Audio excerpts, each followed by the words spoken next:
55 billion ringgit ECRL project has been touted as an economic game changer, but economist Jomo warns it will be the 1MDB of the next decade. He told The Edge the likelihood of abuse or leakages is huge and laments that there is very little public attention drawn to the project. According to Jomo, this is partly because there is a tendency to wait until there is a major leak before people do anything about it. He believes a project should be reconsidered or scrapped because there is very little economic justification for it. The prominent economist says there are other far more effective ways of uplifting the living standards of people in the East Coast. He cites, for example, Kelantan, where many people still do not have access to clean water and good sanitation.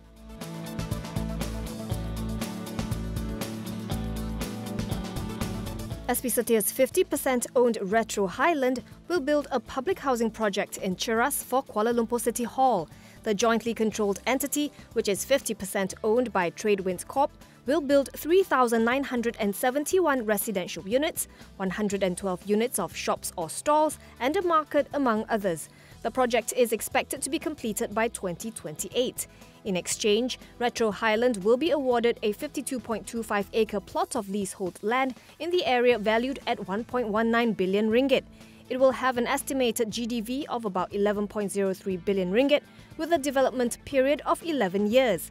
SP Setia says the deal is expected to contribute positively to the group's future earnings in the medium to longer term.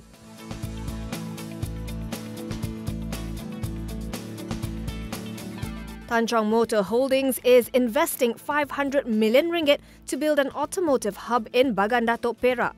The motor vehicle distributor says the investment will also create new jobs and spur an influx of new investments and economic growth in the district. In Phase 1, the group will pump in an initial 100 million ringgit to acquire the 338-acre tract and construct a bus and truck plant. This plant will cater to the production expansion needs of both local and export markets. Tan Chong, which currently exports buses to Singapore, Hong Kong and Myanmar, is also eyeing potential markets such as Thailand, Sri Lanka, Vietnam and Indonesia.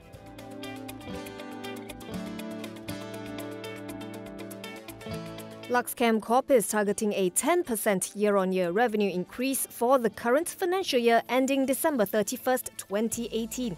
MD-Com CEO Tang Yingxi says fluctuation in forex rates will remain a key factor in its future performance. This is because the company's purchases and exports are mainly denominated in US dollars. Meanwhile, higher crude oil prices are expected to hike Luxchem's raw material cost, which could be passed through to customers. Tang says the variables aside, the company has potential and it has the capacity to achieve that growth. For FY17, Luxchem reported a lower net profit of 40.75 million ringgit on the back of 806.68 million in revenue.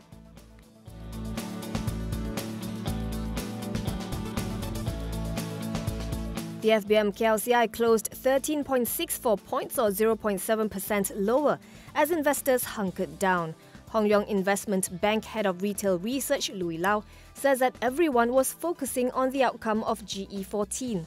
The market closed at 1,828.2 points and had been trading between 1,821.79 and 1,842.56 points. A total of 1.92 billion shares worth 2.1 billion ringgit were traded.